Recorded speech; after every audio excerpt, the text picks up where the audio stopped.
from here up is typically what you see in a grand piano. You see these are called the dampers. They stop the string from sounding. So you have the dampers go up and down here. Oh yeah.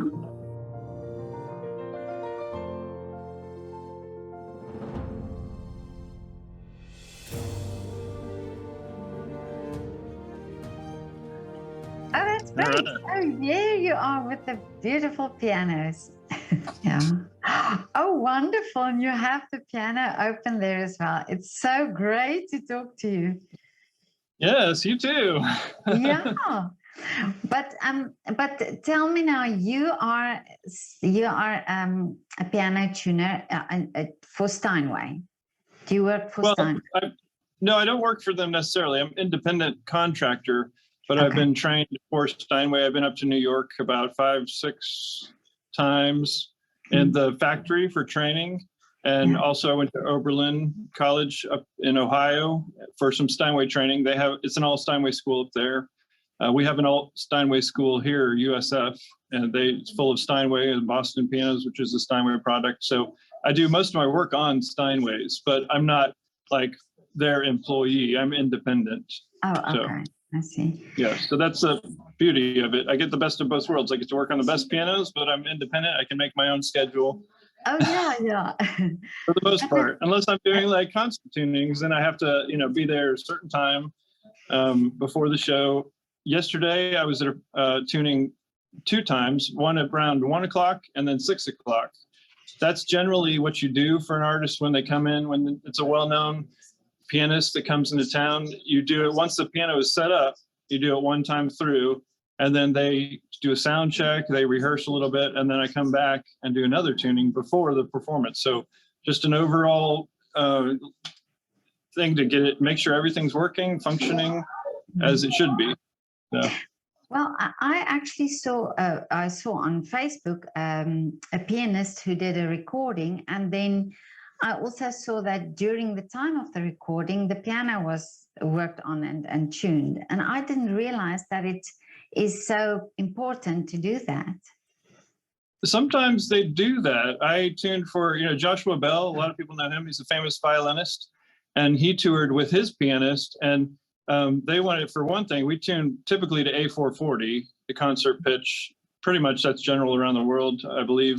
But definitely here in the United States, A440 is constant, but he wanted it A441, so a little bit higher in pitch. And he also required that I go out and touch it up at intermission. So that was a little bit unique. I don't always do that for the performance. That was, there are only a couple times, maybe 3 times, 3 different artists that I've worked on in my 22 plus career. So it's not that typical that you tune it at intermission, because there's not really a lot you can do. Because, at intermission, everybody stands up, everybody talks a little bit, so it's very noisy.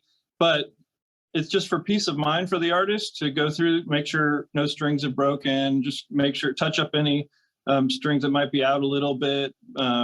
It's just an overall overview. And when I did it, I was out there maybe like 10 minutes, and then that was it. So that's very common. Yeah. Well, I wanted to ask you now, so when you tune a piano, how long does it take?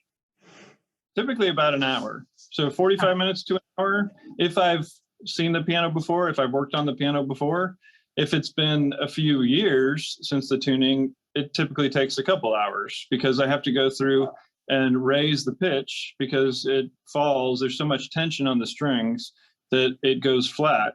And then I have to go through it once and pull up so much. There's so much tension on it that when I pull it up, it wants to go back down when I pull the other strings up surrounding it. Because there's 240 some odd strings on a piano. There's 88 keys, but there's 240 something strings. So you got a lot of tension. Each one is, it's around 100 pounds or so of tension on each string. So you can imagine the force that I'm working against. So I pull it up in the middle, and I pull the one surrounding it, and the middle one goes down a little bit, and I have to pull that one up. It takes a lot. Yeah. But now, what made you interested in this job? This is what I want to know. How did you come about doing this job? Well, I took piano lessons, and I started in 2nd grade. So a little bit later than the average pianist, so I sang. My mom said I would go around the house singing. So going into piano was really good for me.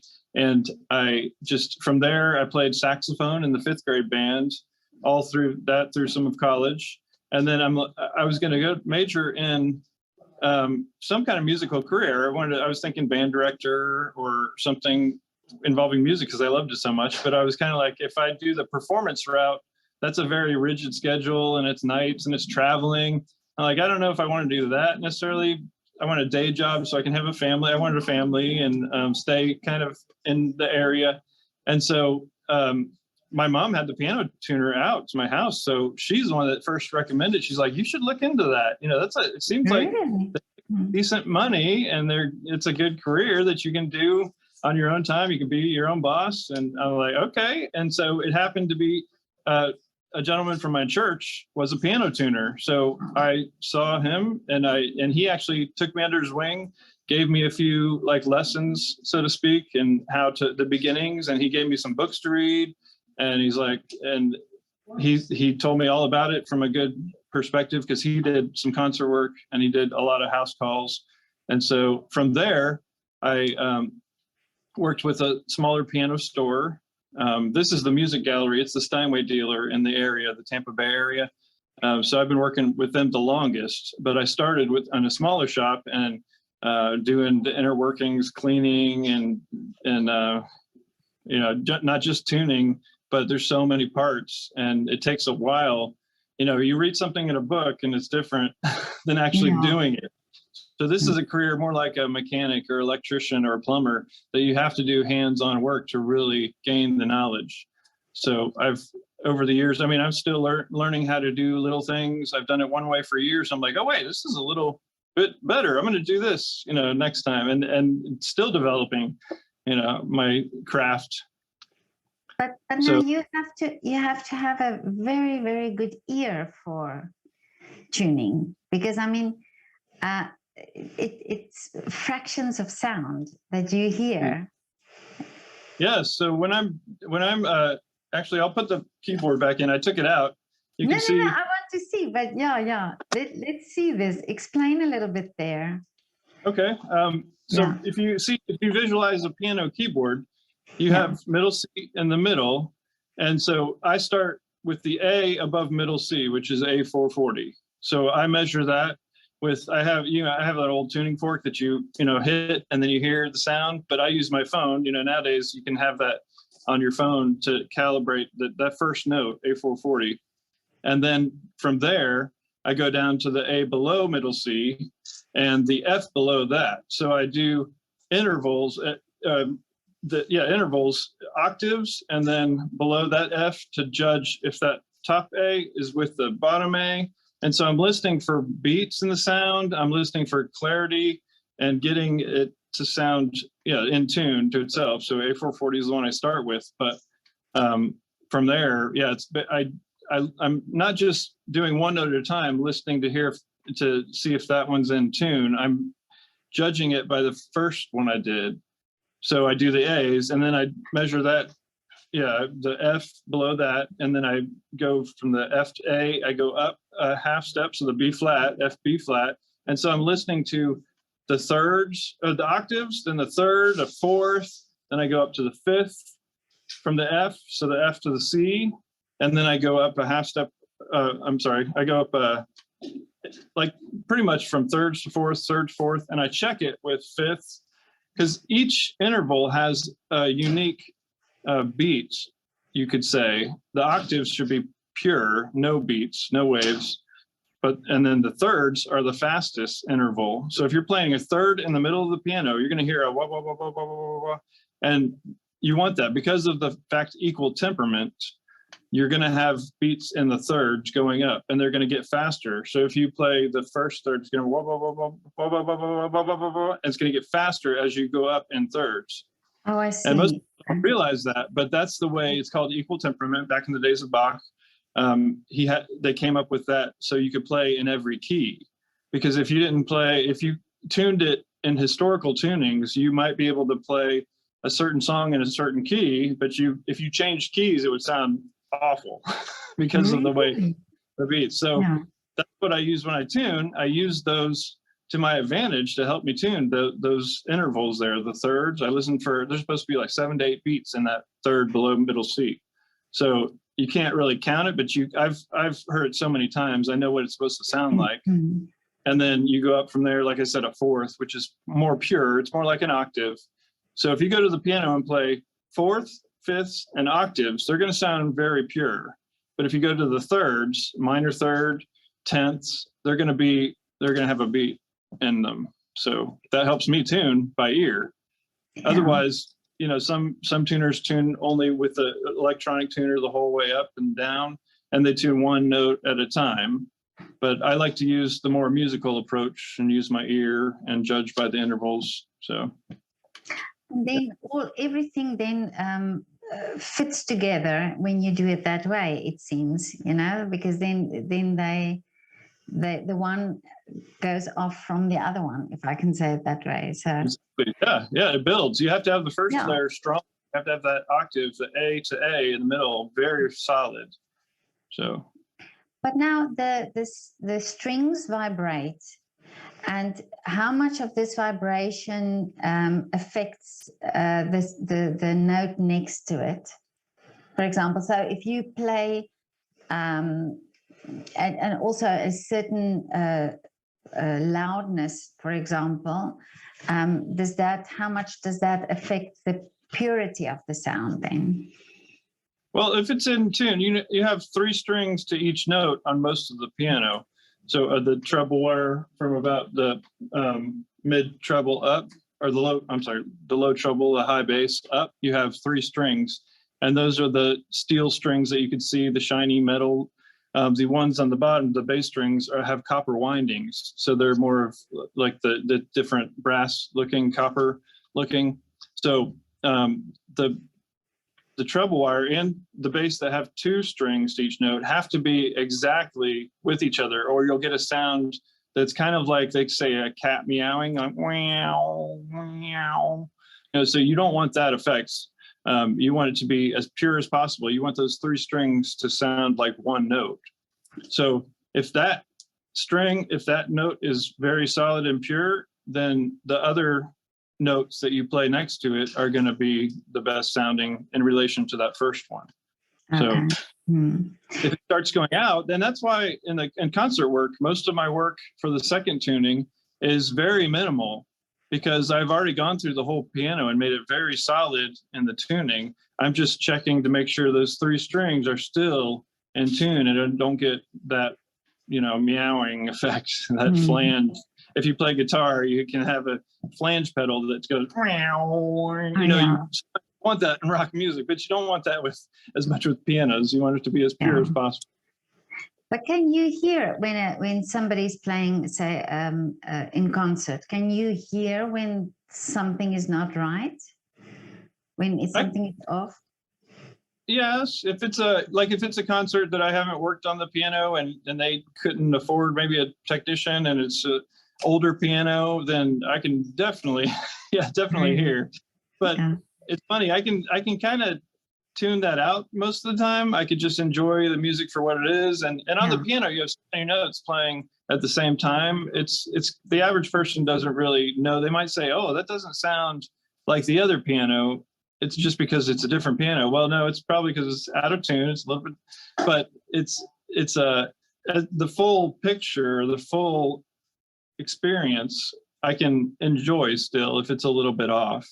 So I can kind of tune it out necessarily. My wife and I went to a funeral once, and at the reception after, somebody was playing the piano, and I was just, you know, in tune to everything going on. I was like looking around, greeting people, and she's like, oh my goodness, I can't stand it. The piano sounds so awful.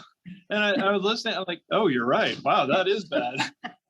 But she noticed it first before I did, because just, you know, I kind of tuned it out. But she's like, oh, I can't stand it. It must be horrible if you are so attuned to it that you cannot hear music without noticing it, you know? Yes.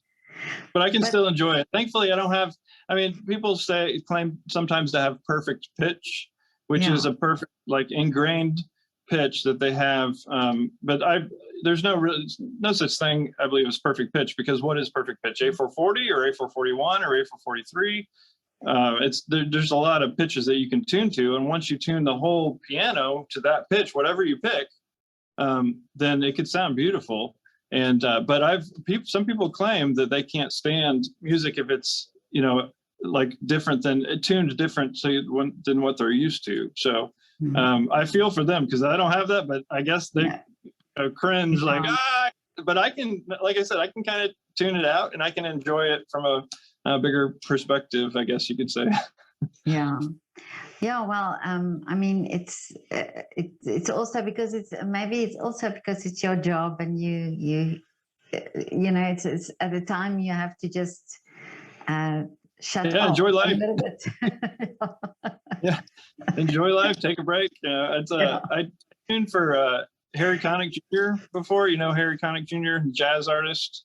He plays as well, but he toured one time, and he's a Steinway artist. He tours with a 9-foot grand piano, and I tune it twice for him, the same way I do with most artists. And one time he toured with an old upright. It was a Steinway upright, but it was beat. It was old, and they said, "Don't touch that piano. Just tune the 9-foot." And so I'm like, okay, because he wanted a sound of a beat up, old, out of tune piano. And the story is that he went up to New York, and he was in the Steinway deal. He was trying to find the perfect piano, perfect for what he wanted for the show. And he couldn't. He went around to all the pianos on the floor, and he couldn't find anything that he wanted. He wanted it, pretty bad. So he was about to leave, and one of the guys said, "Oh, wait. Come out here. Come out back." So they went out back, the dumpster area, and he saw one, and he played on it. "Oh, this is perfect." So he toured with that piano along with the 9-foot. And so that sometimes you want a sound of a honky tonk. Kevin, show me the one that you were working on that you removed the keyboards from. What does it look like? What does it look like if you? Okay, so there it is, and you've removed the keyboard. Yeah, and then when oh wow. So these are the solenoids I was talking about. They go up and down in the back. This is only on the player pianos. They have these. So they cut a slot in the key bed here, and then they install these solenoids. From here up is typically what you see in a grand piano. You see these are called the dampers. They stop the string from sounding. So you have the dampers go up and down here. Oh yeah. And they stop the string. So if here's the action right here. So you have the keyboard, and this is outside of the piano. So you can see the hammers moving up and down. Yeah. And so the hammers go up about this far and hit the string. And then the dampers stop the string when you let off of the key. I see. So it's the opposite action, basically. Yeah, here's a model here. This is a good way to visualize it. Yeah. Can you see this? Yeah. So this is the inside. So you have most people think of the key as only being this long, but it actually goes back, and it's 3 times as long as what you see. So it goes underneath let's call this the repetition assembly, and then the hammer, shank, and flange up here. So when you hit it, there's a lot going on in between the key and the hammer hitting the string. Yeah. There's this whole. Yeah, and that's just one key with that mechanical ability. So there are and now what in this picture that I see here, what are the things that could break in a concert, when somebody's playing a concert? Well, most time a string will break first. Yeah. If it's going to break, it's typically going to be a string up here because of the force of the hammer hitting it. So, Okay. an artist play Rachmaninov one time, and a string broke on the top treble part, and that's not very common, but it does happen if you're playing, a piece like Rachmaninov. I mean, that might break a string. And then, But is there then somebody to replace that string immediately? no, because I'm not usually on site. I leave before the show, or I might be in the audience watching the show, and I might hear something and cross my finger. Hopefully it doesn't. The worst thing that could happen is the string breaks and then it lays on top of the other strings. So it'll create a horrible buzzing, vibrating sound on a few of the notes surrounding it. So what I tell the stage crew typically is to, if you notice something and if it's really bad like that, go over to the piano and just get your cutting pliers and cut it out. Cut the string out and pull it out, because if it's one of the strings up here, like I said, there's 3 strings to the note. So you could get rid of 2 of them and still have a sounding, note. It won't sound as full, but it'll sound thinner, but at least it plays. And you can continue with the performance. Yeah. Because to repair a string, you have to take the string that's broken off, and these are called pins here, and they hold the strings in. So you'd have to put a new string on, tighten it up. It would take maybe, I could do it in about 15 minutes or less, which is not a big amount of time, but that's a lot of time to hold off a concert. So you just typically go without the string. This is what the pen looks like. Oh, okay. So, that's the in there. Yeah. And these things, for example, now, how many times do you replace them in the lifespan of, say, somebody having a piano? How many times do these things have to be replaced? Only if they break. Typically, the piano's good for 50 years or longer most of the time. I mean, we have great air conditioning now that preserves the pianos even longer than they used to be preserved. And so you have strings that you're not touching, like a guitar or a violin. Other instruments, you touch the strings, and that's what corrodes the strings, and they get rusted, they get old, and they break, and they lose their sound. But the piano strings are different because you're not supposed to touch the strings yourself. You can I recommend blowing it out with a blower or vacuuming it a little bit, and use I carry around with me a paintbrush that I kind of get in there and dust it out and then vacuum it at the same time or blow it out.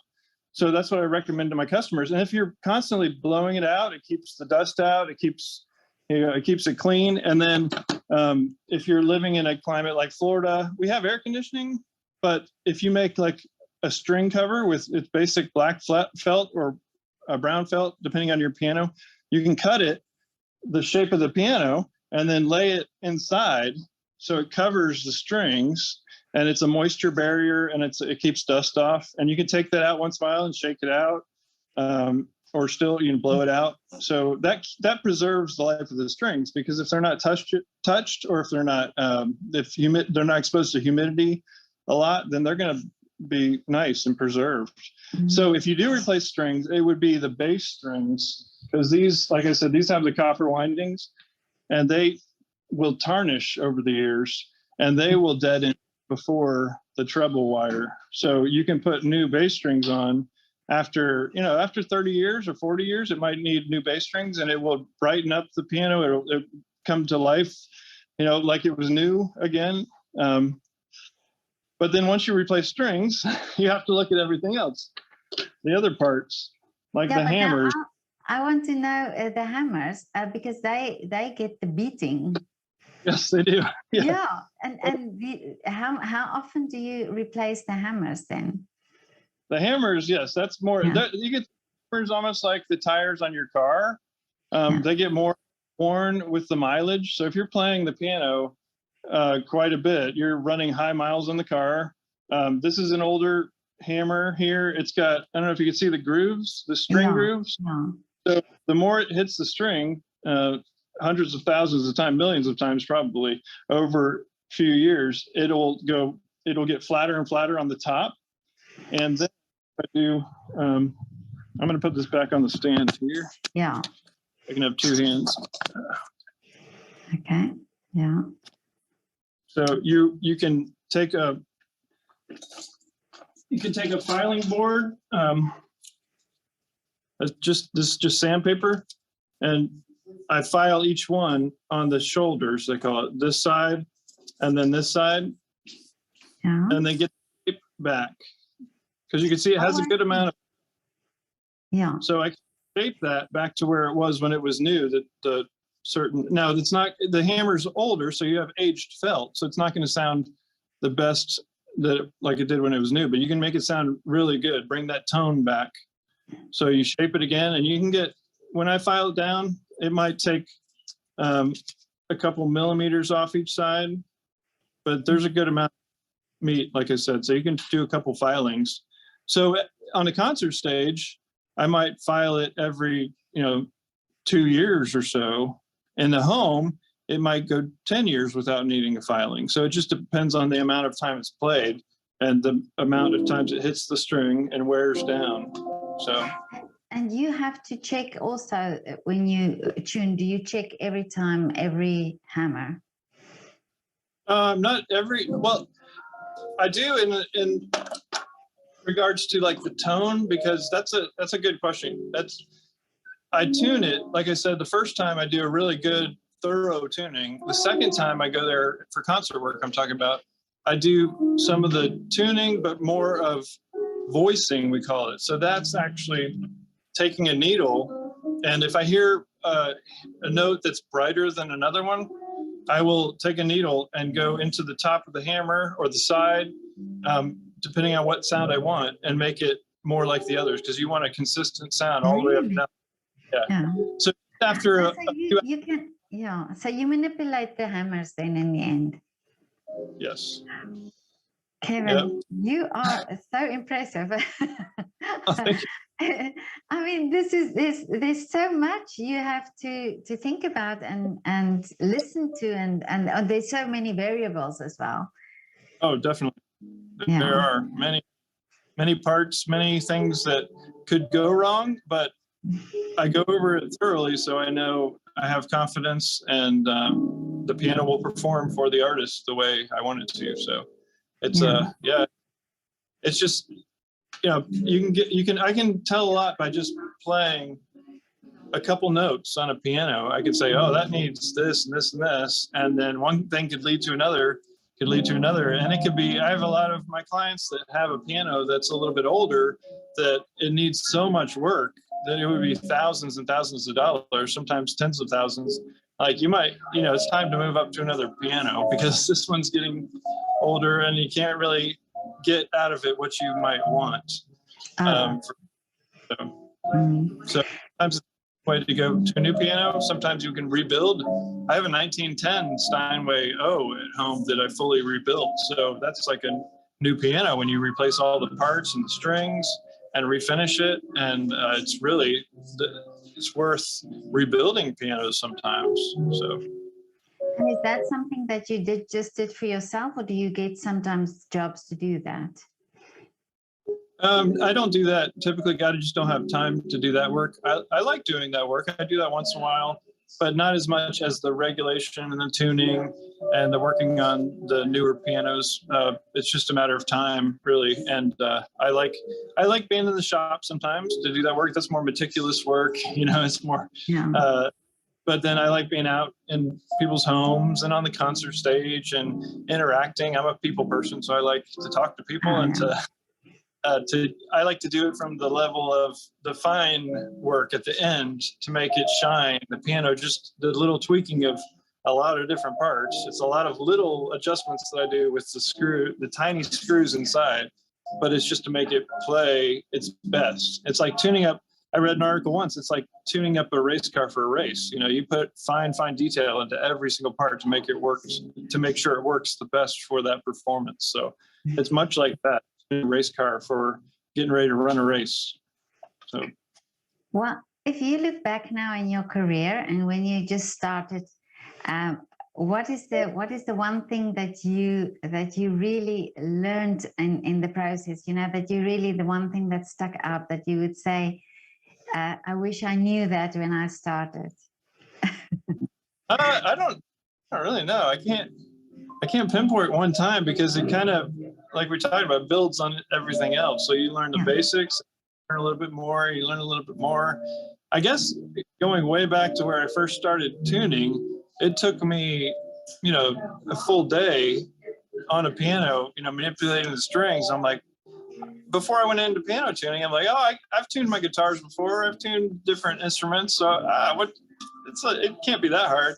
Well, it's difficult when you're playing with the massive amount of tension, and I can hear where it's supposed to be, but then it might not work the same way, every time. So I guess from getting from a full day down to 6 hours to tune a piano, then I got it down to 3 hours to tune a piano. So this was about a year after I've been doing it, I guess, a year and a half, where I really got it down to about an hour, and I had a decent tuned piano. So that was like the biggest hurdle, you could say, to get over, because that's when you're there, because you can tune the whole thing and you can play a song and it sounds decent. And so that was the biggest, I guess, pivotal point.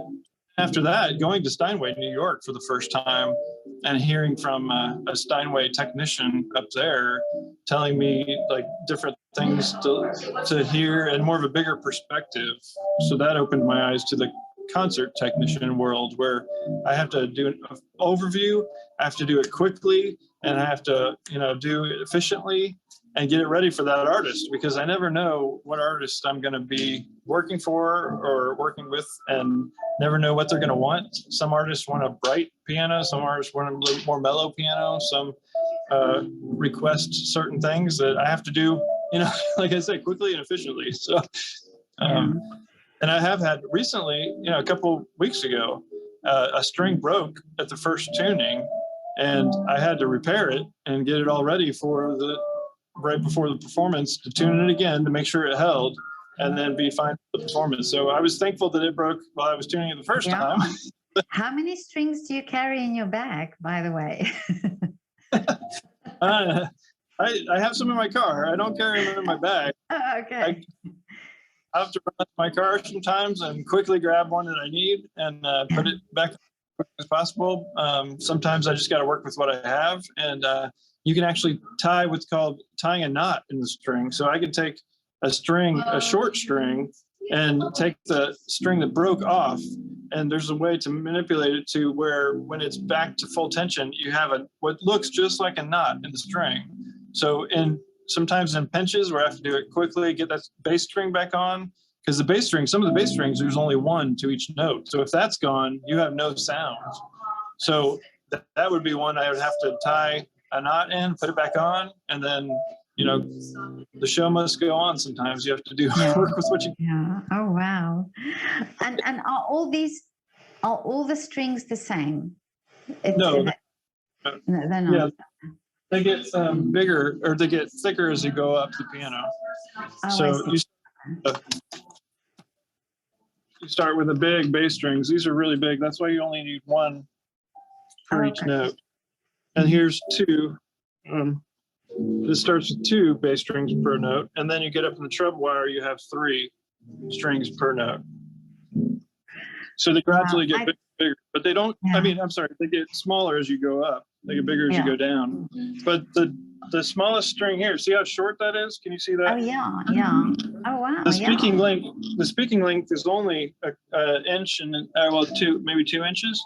So you have a very short speaking length, but the string is still thicker than a guitar string or another, stringed instrument.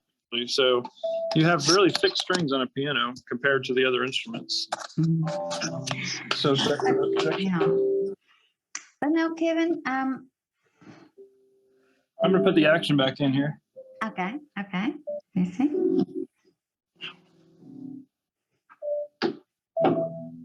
So this just slides. Yeah. Slides in like that. Wow. So sometimes in concert genius. situations where I have to get to the inside really quickly, I have to take these are called cheek blocks, and they Yeah. hold the action in place, and there's only one screw that goes into these underneath. So this and the fall board is all held by two screws, one in each side. So that's nice for a piano technician because you just undo two screws, you take all the parts out like this, and you just slide the action out. And Wow. I have mean, this, you can work on it. this is design so it's genius design, isn't it? That it's so Yes. simple. Well, you think of the old harpsichords, those came first. So it was transition from the biggest transition was from the harpsichord to the piano because you had different hammers, bigger hammers. You had there's no hammers on a harpsichord actually. They have the pluck. They have like what's a pick that pulls up on the string. It plucks the string.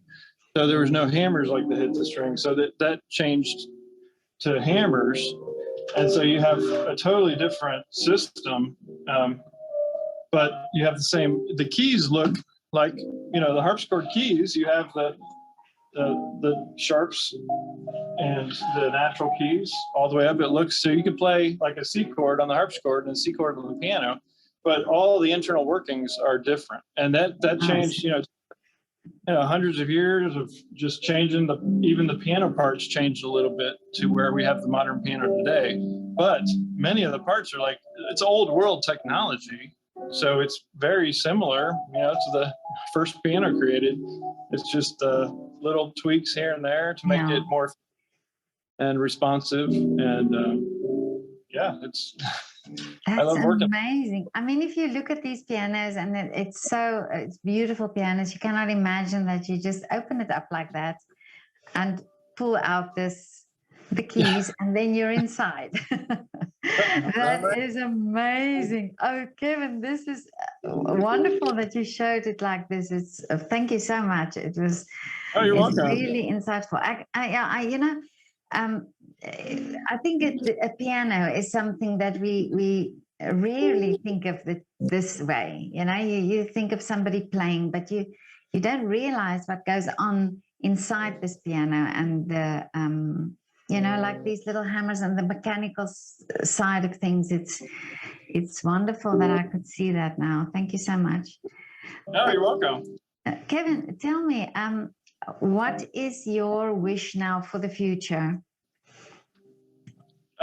Well, I'm happy what I do. I love doing this every day. I tell people all the time I love what I do because going into a home, especially the ones that have been unkept and unserviced for years, and then playing it like cringing, and then after I'm done, having them sit down and play the piano, and sometimes I get tears. They get tears when they play. They're like, "Oh, it sounds so beautiful."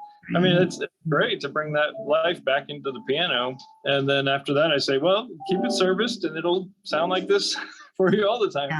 Yeah. I guess going forward, I mean, my daughter, who's 13, is already able to tune most of the piano, so I'm really encouraged by that. Really? And so I'm looking forward teaching her, and I'm apprenticing her, and she's just loving it. So she wants to be a piano tuner like me, so that's special. Really? Oh, isn't that so special? And she's just interested by watching you do it. Yeah. She loves music. This is amazing. She's from Tina. And so she the best piano teacher I think in the world. Tina is amazing. She just had a lesson this morning, and she's getting really good, better than I could play now at her classical pieces. Really? I'm thrilled to see where she's going, and and my other girl, she's 10 and she's learning music as well, taking piano from Tina, and you might see them. I don't know if you're gonna see Simon Mulligan again, interview him again. We're going to have another, I think it's in February. He's going to come to Tina's house again, and he's amazing. He is. Yeah. Piano, make sure that's good for Tina at Tina's house, and make sure it's good for him to come again. And my girls will will both perform pieces, and he'll help them out. So I love that. I love seeing that. Isn't it amazing that they get this wonderful opportunity and that they also have the love for the instrument, and love to play the instrument? Oh, that's great. Yeah. Oh, that's wonderful. Listen, Kevin, I'm also asking just the last question. I'm asking people to mention a business in the area that you like, a coffee shop or a restaurant where you love to go. Do you have a favorite place where you go for your coffee? Let's see. I like to make my own coffee, so. Okay. But I could go to the coffee shops. That's one thing that's cool about my job. I drive so much, so I see a lot of different coffee shops, you could say. I mean, of course, we have Starbucks over here, and it's everywhere. So if you want the old standby, but I get to go to some that are very unique around the area. So restaurants. So because I cover, I don't know if the whole Tampa Bay area is Tampa, and it's St. Petersburg and Clearwater, and it's a big area that I drive. Usually I drive, the most I typically want to drive is about 45 minutes to a client, and then after I get there, maybe 20 minutes the next, and I make a big loop sometimes and go back to Clearwater. We're known in Clearwater for our beaches, so Clearwater Beach is amazing. If you, that would be a good recommendation, is just go visit the beach. Oh, is it? Okay. There's a restaurant beach, whenever I come there, I will come to you for coffee, because if you recommend your own coffee, then it must be good. I like to grind the beans. Every morning I try to grind the beans myself and make a good pot to start the day, Oh, really? Okay. No, definitely. Then I'm coming to Kevin for coffee. Yeah, I'd love to share it with you. Yeah. Kevin, I wish you a wonderful rest of the day, and thank you so much for sharing this with me, and all the beautiful pianos there. And I love that gallery. It's always so wonderful to see all the pianos. And thank you to Tina, who organized this all, that we can have a chat. And I wish you all the best, and may your wish come true, and let your daughter also have this wonderful career that you're having, and all these wonderful opportunities. Yeah. Yes, thank you. I'm very blessed. Yeah, definitely. So, okay, Kevin. So we'll see each other for coffee one day. All right, wonderful. Thank you so much. Okay. Okay, bye. Bye. Bye.